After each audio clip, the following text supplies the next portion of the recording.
آج ہم آخری عشرے میں اس رات کو پانے والے ہیں کہ جس کے بارے میں اکثر اقوال کا فیصلہ یہی ہے کہ وہ قدر کی رات 27ویں شب رمضان المبارک کی وہ رات ہے جس کے بارے میں اکثر محدثین مفسرین کا قول قدر کی رات کا ہے۔ اس سلسلہ میں آپ نے پہلے گفتگو سن لی لیلۃ القدر کی شناخت۔ آج ہم جو گزشتہ دن لیلۃ القدر کی تفسیر شروع کی تھی اسی کا اگلا حصہ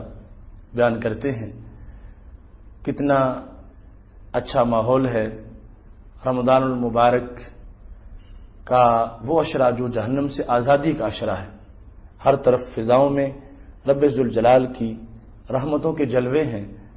اور مسجدیں نمازیوں سے بھر چکی ہیں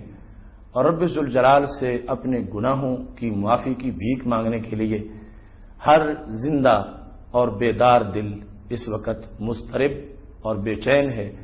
میری دعا ہے رب ذوالجلال ایسے لمحات میں ہم سب کی بخشش فرمائے اور خالق کائنات جل جلالہ ہمارے گناہوں کو معاف فرمائے۔ ناظرین، قرآن مجید برہان رشید میں لیلۃ القدر کی اہمیت اور فضیلت کو بیان کرتے ہوئے رب ذوالجلال نے یہ فرمایا، لیلۃ القدر خیر من الف شہر، قدر کی رات 1000 مہینے سے افضل ہے۔ یہاں پر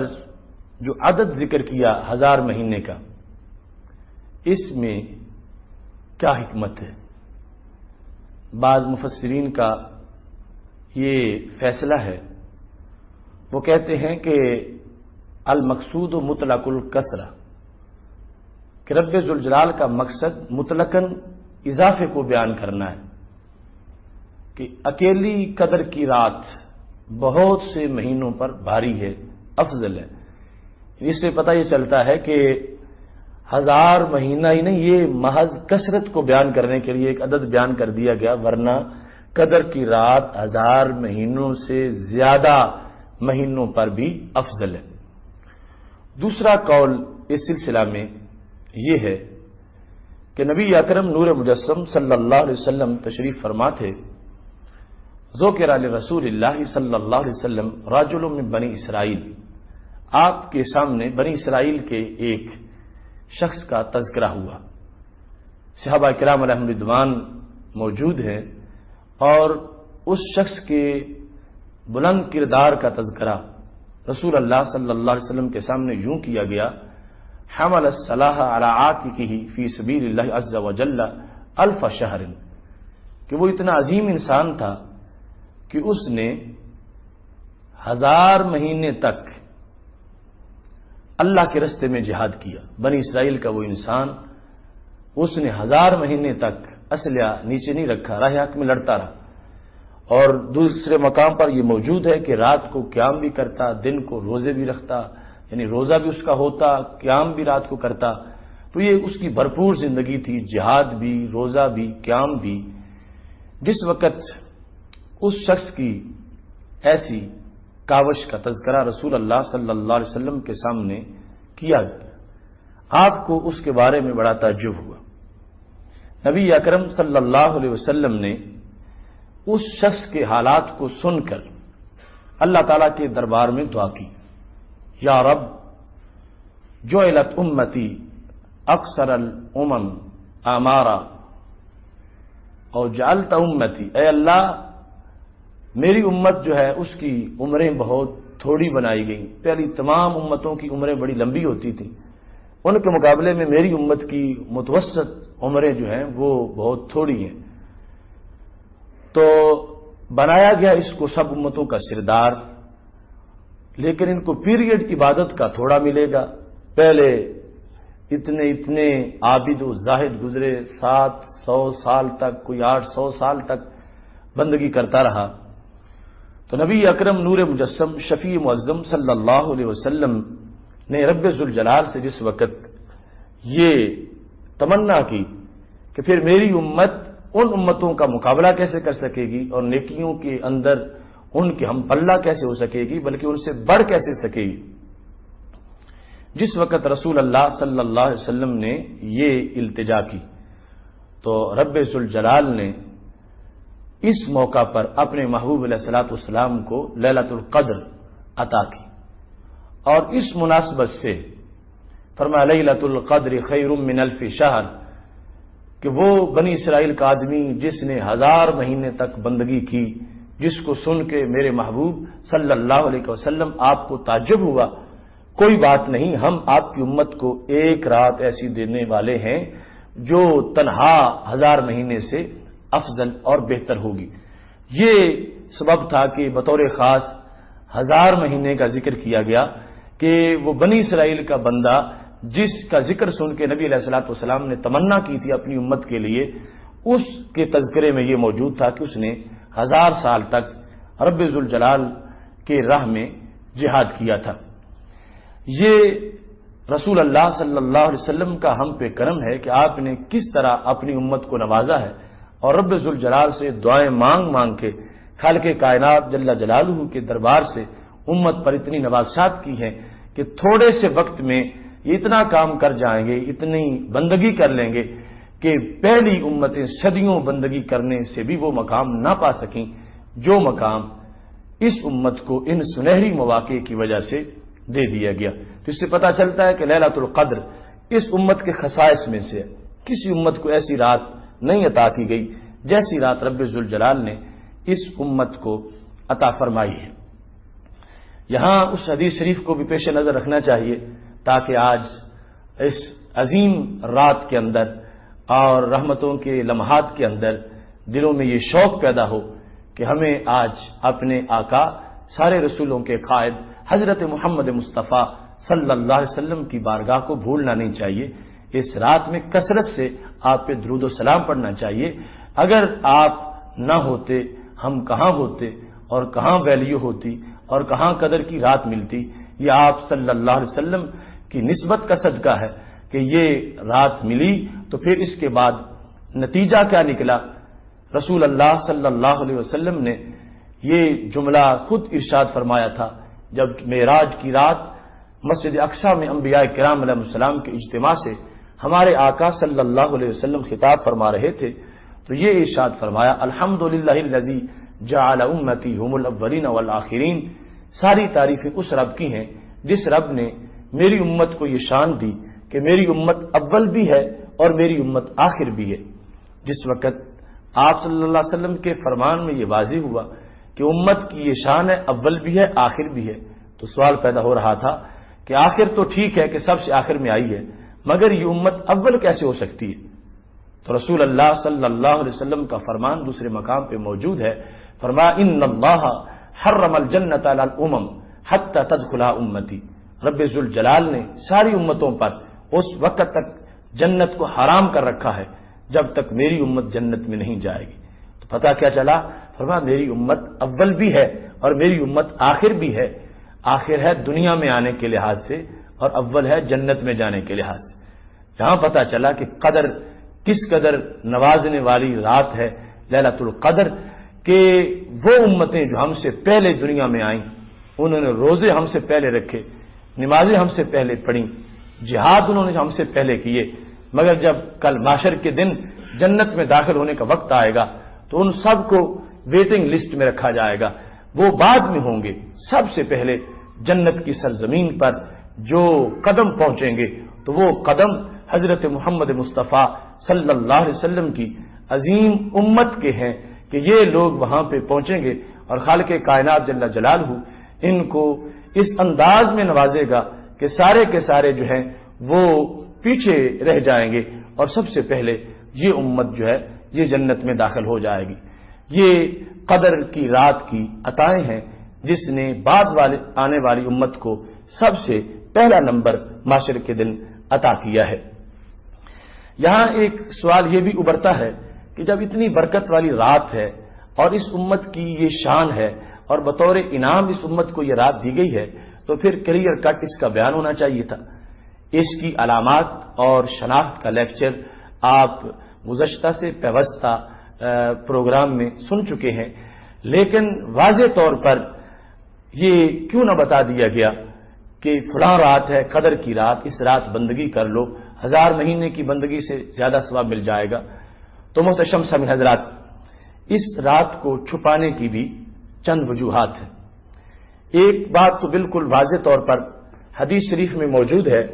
کہ رسول اللہ صلی اللہ علیہ وسلم سے حضرت عبادہ بن صامت رضی اللہ تعالی عنہ روایت کرتے ہیں، کہتے ہیں خرج النبی صلی اللہ علیہ وسلم لیخبرنا بلیلۃ القدر، کہ نبی علیہ الصلوۃ والسلام اپنے کاشانہ نبوت سے باہر تشریف لائے، اور آنے کا مقصد ہی یہ تھا کہ میں لوگوں کو بتاؤں کہ لیلۃ القدر کون سی رات ہے، لوگوں کو اس بارے میں بتاؤں۔ پاک محبوب علیہ الصلوۃ والسلام جب آئے فتلاحا رجلان من المسلمین، تو مسلمانوں میں سے 2 آدمیوں کا آپس میں جھگڑا ہو گیا، یعنی یہ صورتحال بن گئی کہ آپس میں جب وہ دونوں الجھے تو رسول اللہ صلی اللہ علیہ وسلم فرمانے لگے خرجت لیخبرکم بلیلۃ القدر، میں نکلا تو اس لیے باہر تھا کہ میں تمہیں بتاؤں کہ لیلۃ القدر کون سی رات ہے، لیکن جس وقت فلاں فلاں جھگڑ پڑے ہیں فرفعت، ان کے جھگڑنے کی بے برکتی ہو گئی ہے، تو وہ قدر کی تعیین کو اللہ نے اٹھا لیا، یعنی مجھے پتا ہے وہ کون سی رات ہے، میں بتانا چاہتا تھا اور ان کا آپس میں جھگڑا ہو گیا، اب رب ذوالجلال نے مجھے روک دیا ہے، یعنی وہ بات اس کو اٹھا دیا گیا ہے کہ اس رات کی تعیین نہیں ہونی چاہیے۔ اب اس سے پتہ چلا کہ جھگڑا، اختلاف اور آپس میں الجھاؤ، اس سے کتنی بے برکتی پیدا ہوتی ہے کہ رسول اللہ صلی اللہ علیہ وسلم گھر سے اس ارادے سے باہر نکلے ہیں کہ میں اپنی امت کو بتا دوں کہ یہ رات کون سی رات ہے، لیکن اس میں پھر اس وقت آپس میں 2 آدمیوں کا جھگڑا ہو گیا تو رسول اللہ صلی اللہ علیہ وسلم نے فرمایا اب اس جھگڑے کی بے برکتی کی وجہ سے اس تعیین کو اٹھا دیا گیا ہے، لہذا اب اس کو بیان نہیں کیا جائے گا۔ ایک تو یہ سبب ہے کہ اس کو مخفی رکھا گیا، مبہم رکھا گیا، اور اس کو بیان واضح طور پر نہیں کیا گیا۔ دوسری وجہ یہ ہے کہ یہ رات بڑی قیمتی رات ہے، اگر واضح طور پر بیان کر دیا جاتا کہ فلاں رات جو ہے وہ قدر کی رات ہے تو کیا ہوتا، لوگ بھروسہ کرتے، تقیہ کر جاتے، یعنی یہ طے کر لیتے کہ ساری زندگی برے کام کریں گے، آخر فلاں رات ہے وہ 1000 مہینے سے بہتر ہے، ایک رات بندگی کر لیں گے اور 1000 مہینے سے زائد ثواب مل جائے گا۔ تو اس طرح معاشرے کے اندر بدی جنم لیتی، سوسائٹی کے اندر ایک برائی کا اثر زور پکڑ جاتا، ہر شخص اس بھروسے پر رہتا کہ روزانہ نماز پڑھنے کی ضرورت کیا ہے، روزانہ ڈرنے کی ضرورت کیا ہے، روزے رکھنے کی ضرورت کیا ہے، بس ایک رات فلاں معین ہے وہ ہم رات ساری جاگ کے گزار لیں گے، نوافل پڑھ لیں گے، توبہ کر لیں گے تو 1000 مہینے سے زائد ثواب مل جائے گا۔ تو پھر جو رب ذوالجلال کی حکمت ہے وہ پوری نہ ہوتی۔ رب ذوالجلال تو یہ چاہتا ہے یہ رات دے کر کہ لوگوں میں بندگی کا جذبہ پیدا ہو، نیکی کی تحریک پیدا ہو اور لوگوں کے کردار ستھرے ہو جائیں۔ اگر تعیین ہو جاتی تو اس تعیین سے نقصان ہو سکتا تھا کہ اکثر آدمی کا جو مزاج ہے اس میں ایک نفس ہے جو کہ برائی کا بندے کو مشورہ دیتا ہے، بندے کو سہل پسند بناتا ہے، بندے کو غفلت کی وادیوں میں دھکیلتا ہے۔ اگر پتہ چل جاتا تو شاید 100 میں سے چند بندے ایسے ہوتے کہ جو واقعی پھر بھی نیکی کی طرف مائل رہتے، اکثر جو ہے وہ کہتے کہ چونکہ فلاں رات واضح طور پر معلوم ہے اس رات کو بندگی کر دیں گے سب کچھ معاف ہو جائے گا۔ تو اس کوتاہی اور غفلت کی تحریک سے بچانے کے لیے حکمت کے پیش نظر لیلۃ القدر کا معین طور پر اعلان نہیں کیا گیا تاکہ امت کے اندر نیکی کا رجحان بڑھتا رہے۔ اب کیا ہوگا جس وقت واضح طور پر معلوم نہیں ہے تو ہر بندہ روزانہ اس کی یہ تلاش ہوگی کہ میں قدر کی رات تلاش کروں، تو اسی سلسلے میں وہ ہر رات نیکی کرتا رہے گا، اور قدر کی رات کو تلاش کرتے کرتے ہر رات اس کے لیے قدر کی رات بن جائے گی، یعنی کسی رات بھی پھر غافل نہیں ہوگا، کسی رات بھی وہ اپنے آپ کو غفلت کے لحاظ میں نہیں رکھے گا۔ نتیجہ یہ نکلے گا اللہ کے دربار میں وہ مطیع اور فرما بردار شمار کیا جائے گا۔ اسی واسطے صوفیاء کہتے ہیں من لم یعرف قدر اللہ لم یعرف لیلۃ القدر، جو اللہ کی قدر نہ پہچانے اسے لیلۃ القدر کا کبھی پتہ نہیں چل سکتا۔ اللہ کی قدر پہچاننے کا مطلب کیا ہے کہ اللہ سے محض پیار کے لیے اس کی بندگی کی جائے، تو اس کا تقاضا یہ ہے کہ پھر ہر رات اس کی بندگی کی جائے، وہ ہر رات میں موجود ہے، وہ اللہ ہے، وہ الہ ہے۔ تو جس کو اللہ کی قدر کا پتہ نہ ہو اس کو لیلۃ القدر کا پتہ نہیں چل سکتا۔ تو تعیین اس لیے نہ کی گئی تاکہ اس کی تلاش میں لوگ جاگتے رہیں گے، کئی راتوں کے اندر ڈھونڈتے رہیں گے، بندگی میں اضافہ ہوتا رہے گا، انسان کی خواہشات جو ہیں وہ اب ان کا دم گھٹتا رہے گا، اور انسان جو ہے اس کو اللہ کے دربار میں بندگی کے زیادہ مواقع میسر آتے رہیں گے۔ اس بنیاد پر اس رات کو چھپا دیا گیا۔ تیسرے نمبر پر چھپانے کی جو حکمت تھی وہ یہ ہے کہ یہ قانون ہے شریعت مطہرہ کا، جن اوقات کے اندر نیکی کا ریٹ زیادہ ہوتا ہے، نیکی کی ویلیو زیادہ ہوتی ہے اور نیکی کا مرتبہ زیادہ ہوتا ہے، اگر ان اوقات میں بندہ غفلت کرے، سستی کرے تو پھر مواخذہ بھی زیادہ ہوتا ہے، پھر پکڑ بھی زیادہ ہوتی ہے۔ اب ایک بندہ یہاں وہ نماز کی کوتاہی کرتا ہے تو یہ اور معاملہ ہے، اور ایک بندہ حرم شریف میں نماز کی کوتاہی کرتا ہے تو وہ اس سے بڑا جرم ہوگا، چونکہ وہاں پر جب نماز کا ثواب زیادہ ہے تو ترک کرنے میں پھر مواخذہ بھی زیادہ ہوگا۔ تو خالق کائنات جل جلالہ نے بندوں پر رحم کرتے ہوئے قدر کی رات کی تعیین نہیں کی، کہ اگر یہ جانتے ہوئے کہ آج قدر کی رات ہے کوئی بندہ پھر بھی جرم کرتا ہے، نماز قضا کر دیتا ہے، شراب نوشی کرتا ہے، بدکاری کرتا ہے، جھوٹ بولتا ہے، لہو و لعب میں مصروف رہتا ہے، اور وہ اپنی آنکھ کو اپنے کانوں کو گندگی سے نہیں بچاتا، اب وہ شدید عذاب کا مستحق بن جائے گا کہ اتنے معین وقت کے اندر جہاں نیکی کو اتنا نشو و نما اس کو دی جا رہی تھی، اس بندے نے پھر بھی نیکی نہیں کی، تو اب مواخذہ زیادہ ہو سکتا ہے، گرفت زیادہ ہو سکتی ہے، بندے پر عذاب زیادہ ہو سکتا ہے۔ تو خالق کائنات جل جلالہ نے اس حکمت کے پیش نظر بھی اپنے اس لیلۃ القدر کو پردے میں رکھا، تاکہ پھر بھی جب پردے میں ہوگی تو اس کے اندر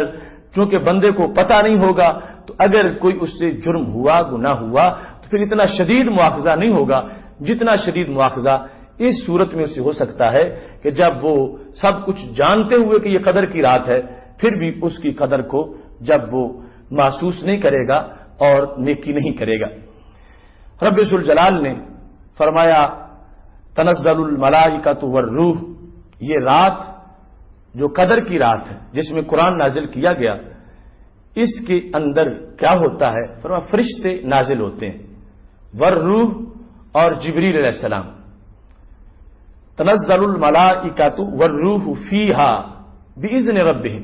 یعنی یہ فرشتے جو آتے ہیں تو اپنے رب کی اذن سے آتے ہیں، چونکہ دوسرے مقام پر موجود ہے یفعلون ما یؤمرون، فرشتے وہی کام کرتے ہیں جو اللہ کا آرڈر ہوتا ہے، جو رب کا حکم نہ ہو وہ کام فرشتے نہیں کرتے۔ تو یہ آسمانوں سے ان کا اترنا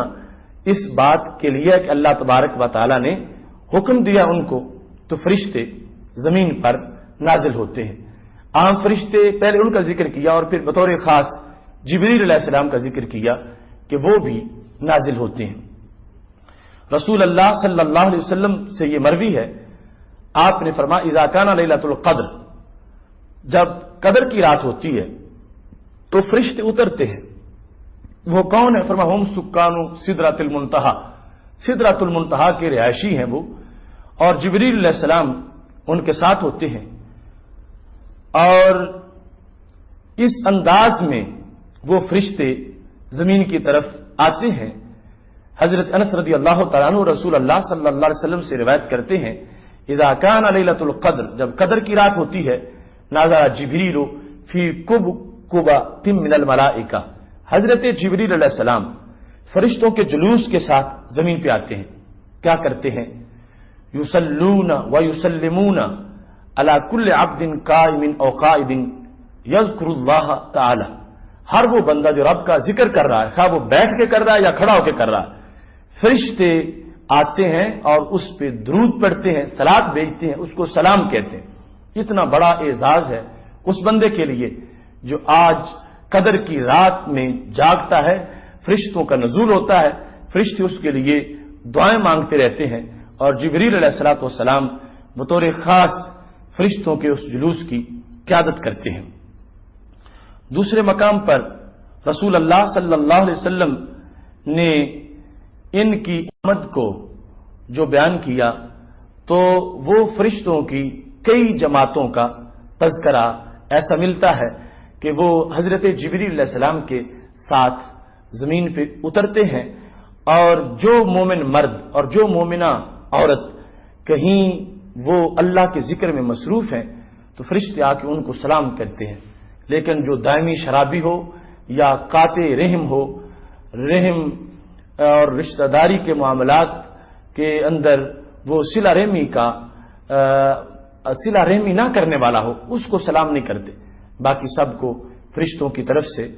سلام آتا ہے. خالق کائنات جل جلالہ نے یہاں جو لفظ روح فرمایا تو اس کے متعدد معنی ہیں. روح سے مراد عمومی طور پر جو جمہور نے لیا ہے وہ تو یہی ہے کہ حضرت جبریل علیہ السلام ہے. باقی کچھ لوگوں نے کہا روح سے مراد ہے ارواح بنی آدم، بعض نے کہا روح سے مراد عیسی علیہ السلام، وہ فرشتوں کے ساتھ آتے ہیں. اس طرح متعدد تفاسیر اس میں موجود ہیں. تنزل الملائکۃ والروح فیہا باذن ربہم من کل امر سلام. فرشتے اترتے ہیں اور ہر سلامتی کے ساتھ اس رات کے اندر فرشتوں کا نزول ہوتا ہے اور سلامتی ہوتی ہے. مطلب کیا ہے؟ ایک معنی ہے سلام کا کہ فرشتے لوگوں پہ سلام کہتے ہیں.